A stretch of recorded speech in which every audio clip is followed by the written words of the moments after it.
Hello दोस्तों, आज हम बात करेंगे अगर किसी व्यक्ति को कोई क्रॉनिक बीमारियां हैं तो वो ठंड में उसको कैसे मैनेज करें। इन जनरल क्रॉनिक कंडीशंस वाले पेशेंट्स को ठंड के टाइम क्या क्या टिप्स फॉलो करने चाहिए, इस पर हम बात करेंगे ताकि आपको ओवरऑल समझ में आए कि ठंड के टाइम कौन कौन सी बीमारियों में कौन से एडिशनल चैलेंजेस होते हैं और उसके लिए ओवरऑल क्या क्या ध्यान रखने की आवश्यकता है। ये सारी चीज़ों पर आज हम फोकस करेंगे। आज का टॉपिक है how to manage chronic problems in winter season. Topic पर जाने से पहले जो लोग हमारे चैनल पर नए हैं उन्हें रिक्वेस्ट करूँगा चैनल को सब्सक्राइब करें, वीडियो को लाइक करें, शेयर करें, फॉलो करें, कमेंट करें, पूरा देखें। टॉपिक इंपॉर्टेंट है, अंत तक देखिएगा। किसी भी और चैनल पे कंटेंट नहीं मिलेगा, इसलिए इसे अंत तक देखिएगा, शेयर भी करिएगा। चलिए शुरू करते हैं।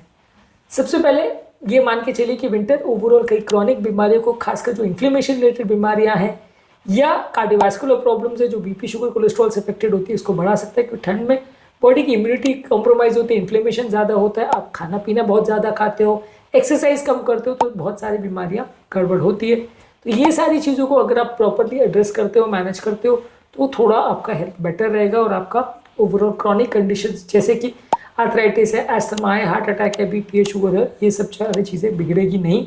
ये सारी बीमारियों के बारे में शॉर्ट में बात करेंगे कि ये कैसे बिगड़ती है और इसके लिए आप क्या कर सकते हो। सबसे पहले आर्थराइटिस और जॉइंट पेन्स के बारे में बात करेंगे। विंटर के टाइम रूमेटॉइड आर्थराइटिस, ऑस्टियोआर्थराइटिस जैसी प्रॉब्लम बढ़ सकती है क्योंकि जॉइंट्स ज़्यादा स्टिफ हो जाते हैं, ज़्यादा इन्फ्लेमेशन होता है, ज़्यादा पेन होता है।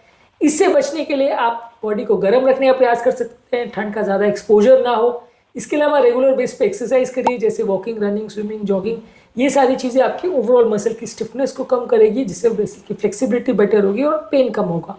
इसके अलावा यदि आपको पेन हो रहा है तो थोड़ा हीट थेरेपी का प्रयोग कर सकते हैं। पेन के लिए कुछ टॉपिकल ऑइंटमेंट्स या मेडिसिन का प्रयोग कर सकते हैं, ये आपके पेन को कम करेगा।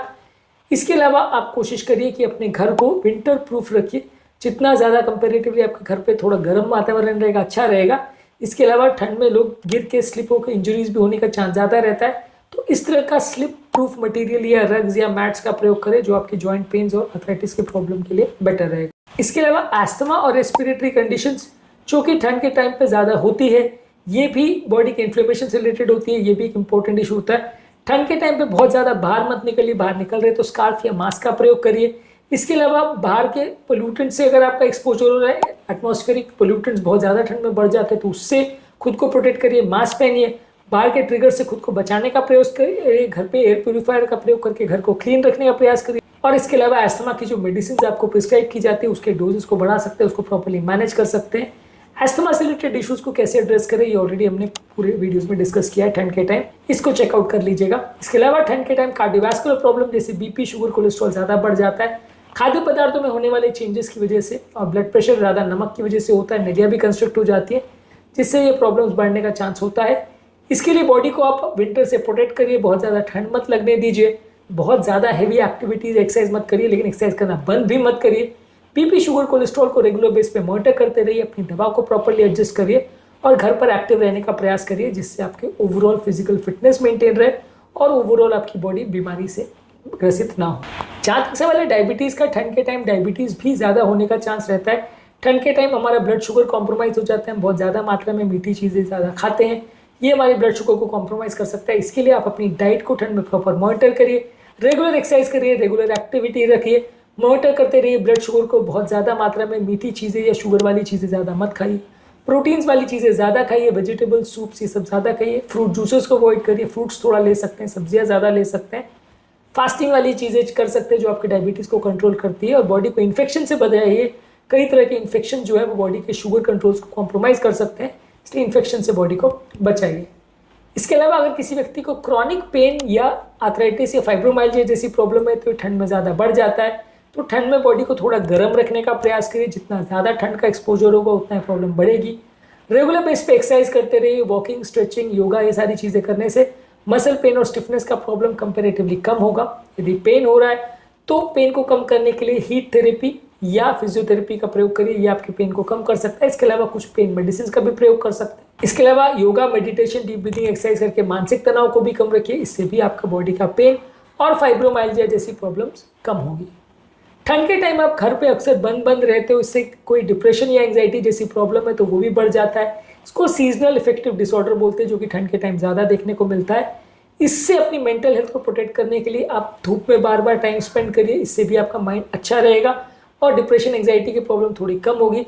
सोसाइटी में लोगों के साथ टाइम स्पेंड करिए, लोगों के साथ बात करिए, डिस्कशंस करिए, इससे आपका माइंड थोड़ा खुलेगा और थोड़ा सा आपको डिप्रेशन कम होगा। इसके अलावा रेगुलर बेस पे एक्सरसाइज भी करिए, 7 से 9 घंटे की नींद भी रखिए। ये बॉडी के एंडोर्फिन्स को रिलीज करता है, जिससे आपका ओवरऑल माइंड बेटर रहता है, डिप्रेशन की फीलिंग्स नहीं आएगी और आपको थोड़ा सीजनल इफेक्टिव डिसऑर्डर या साइकेट्रिक प्रॉब्लम्स ठंड के टाइम जो बढ़ जाती है वो उतनी ज़्यादा नहीं होगी। इसके अलावा ओवरऑल क्रॉनिक कंडीशंस को बेटर रखने के लिए ठंड के टाइम आपको थोड़ा पानी ज़्यादा पीना चाहिए। अक्सर ज़्यादा प्यास नहीं लगने की वजह से लोग पानी कम पीते हैं, जिससे आपकी कई बीमारियां बढ़ जाती है, तो पानी ज़्यादा लीजिए। हेल्दी लाइफस्टाइल मेंटेन करिए, डेली एक्सरसाइज करिए, बैलेंस डाइट लीजिए जिसमें हेल्दी फूड पोर्शंस को ज़्यादा लीजिए, अनहेल्दी चीज़ों को कंपेरेटिवली कम रखिए।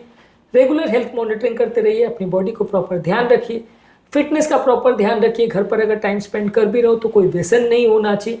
हेल्दी चीज़ों और हेल्दी फ्रूट्स या हेल्दी जूसेस या हेल्दी ड्रिंक्स को ज़्यादा लीजिए। अनहेल्दी अल्कोहल या बेवरेजेस को अवॉइड करिए, हेल्दी फूड प्रोडक्ट को ज़्यादा लीजिए। ये सारी चीज़ें करने से आपका विंटर के टाइम ज़्यादातर बीमारियों का बढ़ने का चांस कम हो जाएगा।